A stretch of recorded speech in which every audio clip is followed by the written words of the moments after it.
Hello there guys, Elita Legionarii here, and today I am bringing you a 2 versus 2 for Medieval 2 Total War. It's been a while since I've done some Medieval 2, but it's always good to get back to Med 2, and I know I've got a pretty good following of Medieval 2 guys, or people who like to watch my Medieval 2 vids. I know I can't always keep you guys sort of waiting a bit. Not intentional guys, just I play a lot of 31k for Rome Total War at the moment, and it's really keeping me busy with the videos. I've also downgraded the amount of videos I upload in a week. I used to upload pretty much every day if I had the videos, but now I've decided to upload only every second day.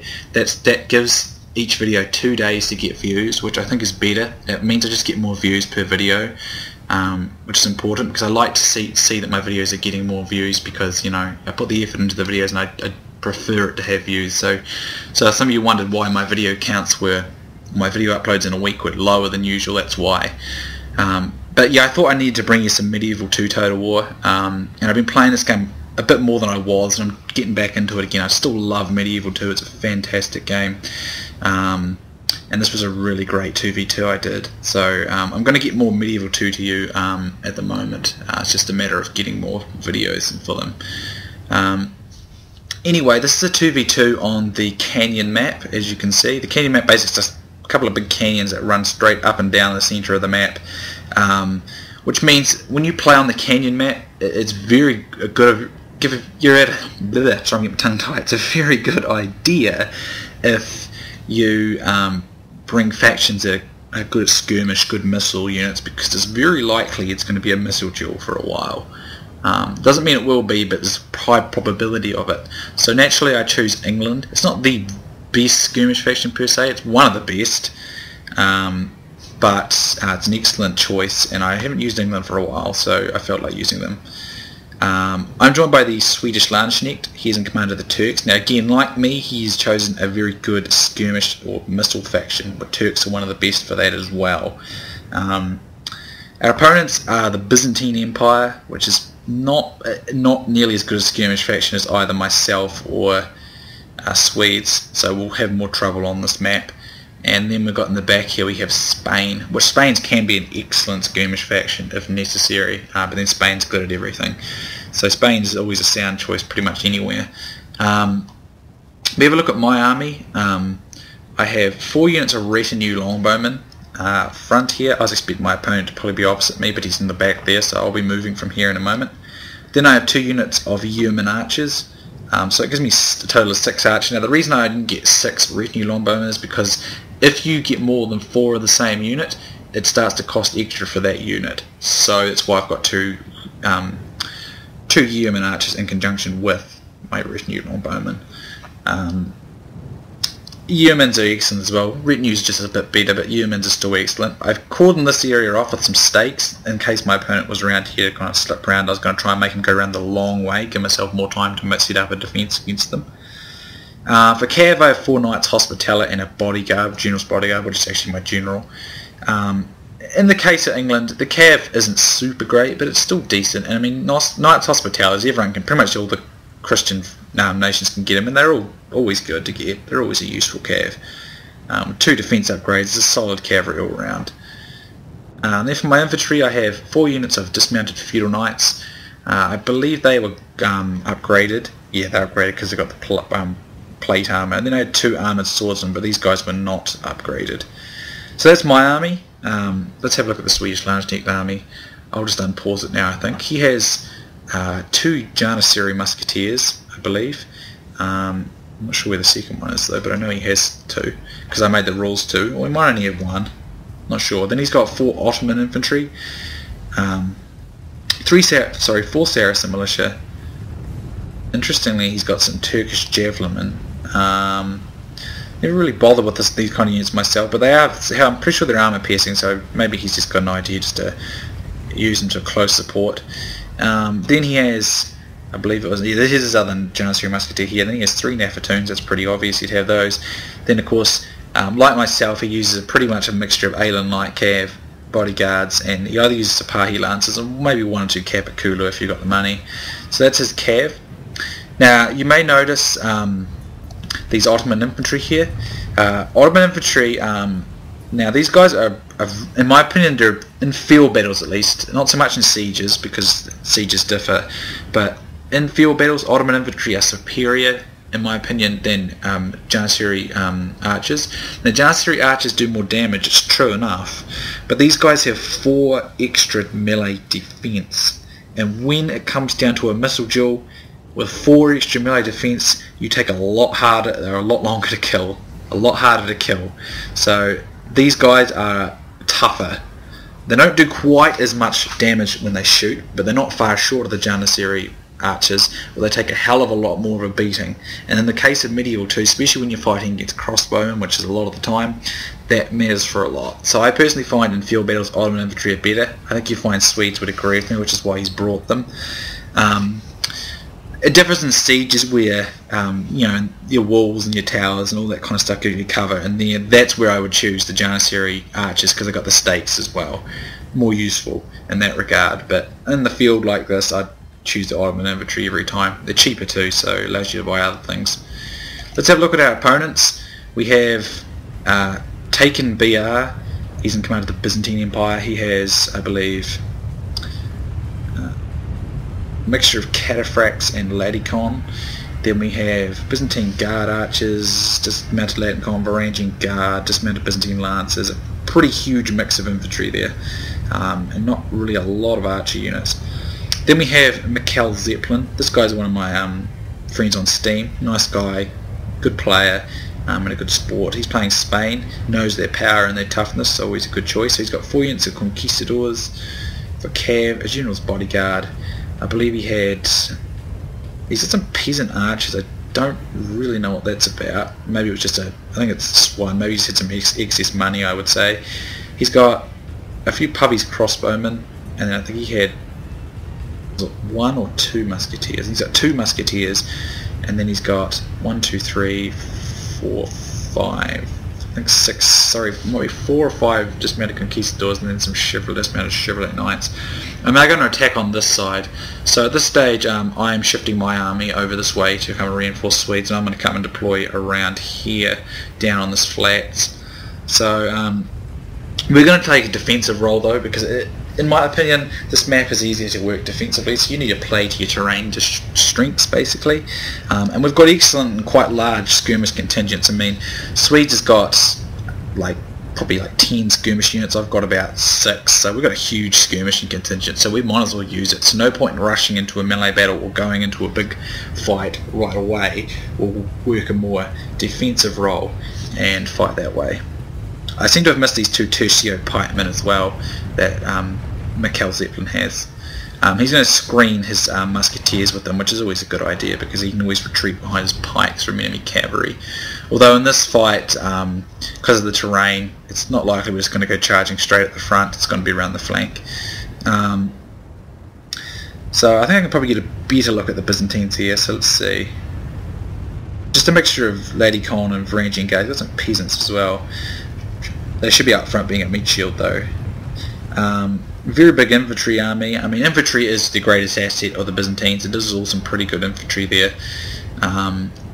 But let's see his cavalry's got 2 Laticon and 2 Cataphractoi. I wouldn't bother with the Cataphractoi. As cool as they are, they're not a very effective. Well, they're not bad, but they're not great. The Laticon is a better unit. So I'm going to shift my cav out here, as you can see, with Swedes cav, because we can use this kind of terrain here to stop their cav coming through easily through here while we control the cav fight out here. So as you can see, I'm shifting to support him on the right. He's just going to maintain position. I think I'll just go to double speed here just while they move up. So as I said, we're going to take a defensive position now. It's not usual for our case. Usually me and Swedes, or especially myself, prefer to get in aggressively because I think it's just better. Personally, I think it's just better on Medieval 2. Not to say that defense doesn't work, because it does. It's going to work well in this battle. But yeah, so anyway, as you can see, they push up. And as you can see, Swedes is going to start opening up with his muskets. Now his Janissary musketeers are actually better than these musketeers, although musketeers are still really strong and they're much more cost effective than Janissary musketeers. I would sooner have those normal musketeers just because they're cost effective, but because he's in a good defensive position, he's going to open up mass missile fire. And normally archer fire doesn't do much to these kind of musketeers, but when supported with Janissary musketeers, it's going to do a lot of damage. As you can see, he's already stripping into him with some real lethal fire here from a lot of these archers.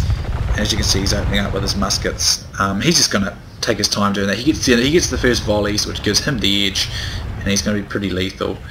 As you can see, I'm going to start swinging up the flank with my retinue longbowmen. I had to get in pretty close here because the terrain's going uphill, which means I have to be closer than usual.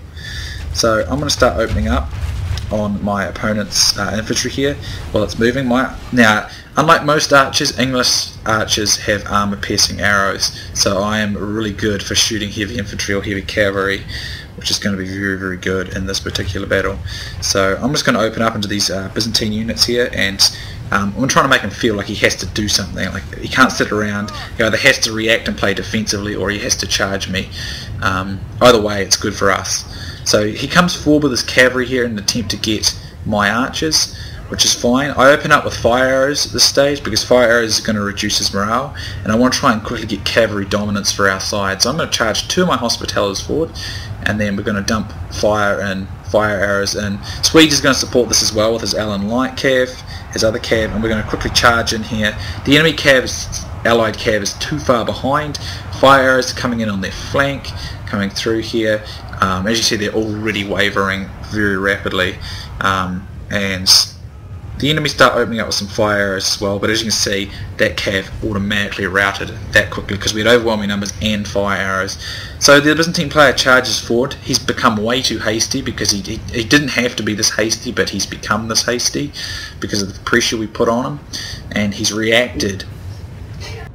So because he's been so hasty, it's going to allow me and the Swedish Landsknekt to quickly take advantage of this because he's pushed forward way too far here, and I'm just going to make a quick cav strike, take an edge. We're going to keep pumping fire arrows in, and the Nafatoons are coming up. So with fire arrows, quick cav strike, and the fact that he's so isolated from the rest of his support, these Byzantine infantry will chain route. So as you can see, he's got a couple of nice charges in through there, and already just thin out those units significantly. Just with those quick cav strikes. Now I'm going to pour my infantry in, and as you can see, me and Swedes are going to pour infantry in sort of in a wrapping style, so he's a bit wrapped, and then the Nafatoons will come in, and of course fire arrows coming in from this side over here from me and from Swedes as well. And as you can see, naturally Byzantine infantry is actually quite strong most of the time. It's fairly solid. It's a match for our infantry, but as you can see, between all those things that are happening to it, it's going to go from basically being perfectly fresh to instantaneously routing, because it's just he's got way too far ahead. And what's essentially happened by doing this is he's left his Spanish ally too far behind, and he can't support him quick enough. So what's happened is, as you can see, the Byzantine infantry will just chain routes. And this gives us time now to catch Spain's cavalry out, which has come forward. So I'm going to charge him with my hospitallers. Still fire arrows coming in from both sides. Now, fire arrows, we're using fire arrows to get their morale down. It won't give many kills or many. We won't get many kills them, but what we'll do is we'll get routes going quicker, as you can see, which has been happening this entire fight. So already you can see the Spanish cav is already routing because we just encircled it and hit it really hard, really fast. Over here, some of the Byzantine infantry units and some of the cav is regrouped, but it's just too isolated, too alone at this stage. And there's a few Spanish bits and pieces around, but overall there's not a lot happening. Not a lot they can do about it, rather. Over here, I'm using my hospitallers to charge some of these stray missile units now to stop their fire arrows coming in. And I'm supporting Swedes in this fight here, but we're easily taking that fight. I'm going to charge into these stationary Ladicon that's going to rout those cav, and I mean my infantry and some of Swedes' infantry is doing a perfectly adequate job just holding out and defeating those Byzantine infantry. The Spanish infantry now charges up through here, and there's not really a lot of strength in the centre for us, but we're winning every other part of the fight. And because we're pumping fire arrows into them on the flank, it's doing a lot of damage. I get into the back with some of my armoured swordsmen. I sent my armoured swordsmen over here because I left them in reserve So I was able to pull in one of my armoured swordsmen to help plug this fire over here, and then I was able to send one in to come and help Swedes, and we managed to rout these guys here. So the fire arrows, as you can see, really high morale units like conquistadors and a lot of the other infantry and stuff are routing really quickly because of all the fire arrows and Nafatoons coming in. So our archers are probably not going to have a high kill count, but what they've done is they've managed to rout the enemy very quickly because of it. They have lost half their men. So some of the Saracens, I mean, to show you the point of just how well this combination has worked, here you see conquistadors are actually having a hard time against Saracen militia, not because they can't defeat them, but because they're so isolated, weakened, and threatened by all our units around them, and because of the fire arrows. So I'm going to charge into the back of them here with my general's bodyguard, and that will rout them. So at the back lines, I've been using one of my Hospitaller Cav to get his missile units through here. So this is basically what this has allowed Swedes to do, is to get all his missile units and focus them onto other areas of the fight, because the enemy missiles are not firing back. So there you go, we just killed or capture the Byzantine general. At this stage I think the Byzantine player just left, which is a bit annoying because he should just admit a defeat, because that means we have to chase all his units down because the AI doesn't surrender. So out here Swedes is just getting rid of a few of these other Byzantine arch type units that I've left behind. But overall this is a clear example of someone reacting to something that me and Swedes did and kind of panicking and being hasty, and the Byzantine player got totally isolated from his Spanish ally, and he just got beaten up badly. And as a result, Spain, even though Spain's a superbly powerful faction, it was on its own and couldn't deal with the two of us at once. So you've got to be careful when you're playing that. You don't want to get yourself, you don't want to panic and react to what someone else is doing. It happens to all of us, but you want to try not to do that. And I mean, that's what worked the best for me and Swedes, is that we managed to get the Byzantine player to do what we wanted him to do. We managed to get him to get way too much reaction to everything we were doing to him, and we were to destroy him piecemeal at the start, leaving Spain to be taken out piecemeal a little bit later on. So it was a really good game there. I always enjoy working with Swedes. We've played so many games together on Medieval 2, in all the Total Wars really, to be honest, that it's just like second nature. So as you can see, both of us have pretty much identical kill counts. I have a few more captures than him, but that's pretty close as well. So that goes to show you how closely in conjunction we were working with each other. Spain did a pretty respectable amount of kills considering his situation there, but the Byzantine player was really much too hasty and it killed his team. If we look at the stats here, my Hospitallers, some pretty high kills, some good capture counts there. 204 kills for this Hospitaller, then 110 captures, so it's like over 300 there. 314 there, so that was the one that got all the puppies crossbowmen in the back. As you can see, look at my bowmen here, my retinue longbowmen. See, not very high kills, all the Yeoman archers, but that's because they're using fire arrows. And fire arrows don't generally garner you many kills, but they do cause chain routes, which was what we wanted here because it plays into the strengths of the Nafatoons, and because it allowed us to gain cavalry dominance very quickly. That's important there. So you don't always get high kill counts when you got fire arrows on, but the result's still good because you get those routes. Had I not had fire arrows on, these guys probably would have had like 50, 60, 70 kills, because they're awesome archers, but the fire arrows were more relevant for what we're trying to do. For the infantry, the feudal knights did pretty good, but they took quite a beating too, but they're in the thick of the fight for the majority of it. But this is all about the cav, the fire arrows, and just the teamwork, taking advantage of their mistakes allowed us to get an easy win, really. So it was good teamwork on our part, but poor teamwork on the opponent's part, and that basically enabled us to get a pretty decisive victory. I take my hat off to MikelZeplin though. He did do pretty well, all things considered, under the disastrous situation he kind of ended up being put in by the haste of his teammate. But anyway guys, hope you enjoyed it. I'll link SwedishLandsknekt channel in the description, so be sure to drop by and check that out. I'm sure he'll very much appreciate those views, and I can vouch for an excellent channel there. So thanks for watching guys. Please leave comments, tell me what you think. Visit Swed's channel of course. And if you feel compelled to, subscribe. That's always appreciated. So thanks again guys, and I'll see you soon next time.